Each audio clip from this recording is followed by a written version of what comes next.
was an ignorant act of turf marking till my man Bruce showed me the journey that he embarked in. I started sparking spots with flames, names to gain some shine. Some followed but stopped in due time. Just another fad for some, it was the thing to do. But I seen it as 12 ounces of soul that I could escape through. I hate crews with bang with straps. They bust caps on cats who catch tags in the wrong neighborhoods they act. But that's a part of the game, the craft life. The rush of adrenaline you feel running from police lights. It's these nights that remind us why we do it. Up for school in a few hours, speaking of pink fluid. Come here, hey. What are you doing here? Castle Cross and everything. Your friends? Why don't you graffiti? My name's Tom. I've been doing graffiti on and off for 12 years. When I was doing the graffiti, I always saw it as largely a victimless crime, as I only ever did trains or railway property. And when I was caught by the police, I realised how serious it was, and I ended up getting 2.5 years, plus a string of other legal things that went alongside with that. This is my story. Why do I do graffiti? Right. Well, my actual reasons for doing it now are very different from when I first started. When I first started, I was purely just going around writing my name. I didn't really know anything about it. And people kept coming up to me and saying, oh, you're so-and-so. And I started to realise I was being noticed and this is that. So when I did first start doing it, it was for the recognition of other fellow people that were doing graffiti.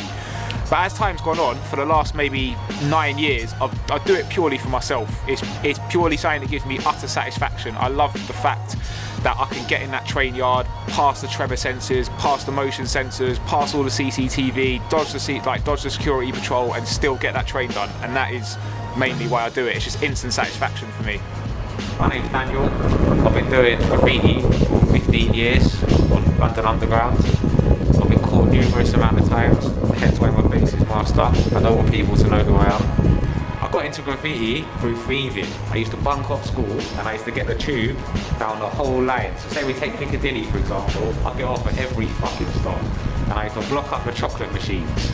And then I come back an hour later, unblock the chocolate machine and take everyone's change. Through doing that, I used to go up and down the London Underground networks on a daily basis. I see the same names again and again and again. I started to notice these names everywhere and it made me take an interest in that. Ever since them times, I've been doing grime. Hi, my name's Paul. I've been doing graffiti for 18 years, strictly legally nowadays, but I started out doing it because I lived in a poor estate in Brixton. At those times there wasn't much opportunity for young people, especially if you didn't have money, so I sort of found that I could get my hands on paint, go around write my name places, and I started getting respect, and through getting respect I met other likewise people, and yeah, it just took off from there. How old was I when I started? Well, technically I first picked up pen when I was about 13, 14, but I wouldn't say I was doing it properly till I was about 17. That's when I started doing all the trains and doing all the London Underground and that. I was about 14. Tiny little guy really, innit? But yeah, just carried on. I started doing graffiti when I was about 10. At the time there was a lot of older kids on my estate doing it, and I started to notice that they was getting fame from it and whatever, and I just wanted a piece of that. I was placed on tag.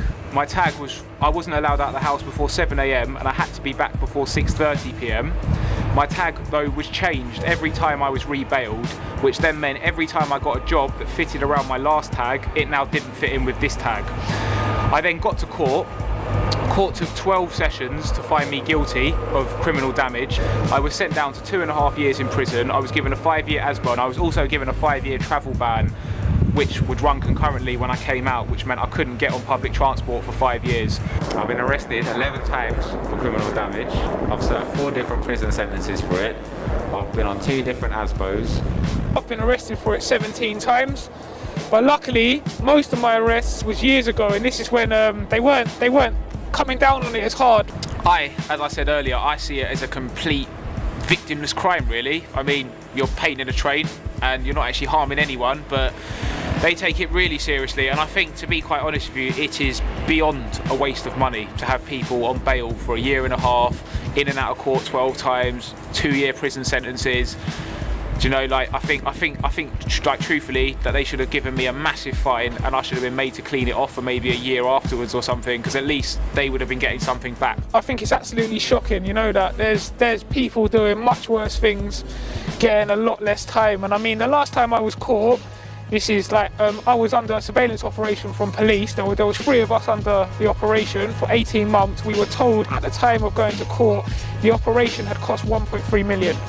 So really, it's like, I actually think it would have been cheaper to carry on letting me paint trains. I was sent to prison probably with the judge's view that that was going to stop me doing it.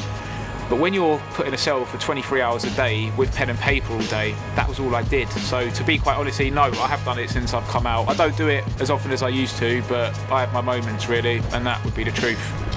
Most people I know, all they do is work all week to go pub on Friday and play fucking golf on Sunday. You know what I mean? Like, they ain't doing nothing. All they're doing is following the crowd, yeah? You see me? I used to go out there and do what I want to do, man. Breaking into tube stations, breaking into train yards, doing basically what I wanted to do. Feel like I'm actually getting stuff done, you know? Ain't worrying about what no one else is doing, you know? Just worrying about myself, how it should be. Was it worth it? If I could say honestly, I would say absolutely. I mean, it was the best memories of my life. I did think I got buzz that I never got off anything else. But the downside to this is the huge strain it puts on your family when they have to come visit you in prison and they have to explain to all the other family members why you're in there. So I mean, that is the biggest downside of it. I like to spray the walls with pride on. Walk streets on your block in the night and get my fight on. Rock top to bottom, flare tips and fat tips, we got 'em. That name was everywhere until that guy shot 'em. Artistic vandal, meet the highway damagers. To get up on those freeway signs, you need stamina. Never ever worried about getting crossed out. If I catch you writing over me, you get knocked out. I never get sick off the smell of paint liquid. Graffiti's been around since the days of hieroglyphics. Forget about one time, cover land like sunshine. Tag every bus, every street, every sign.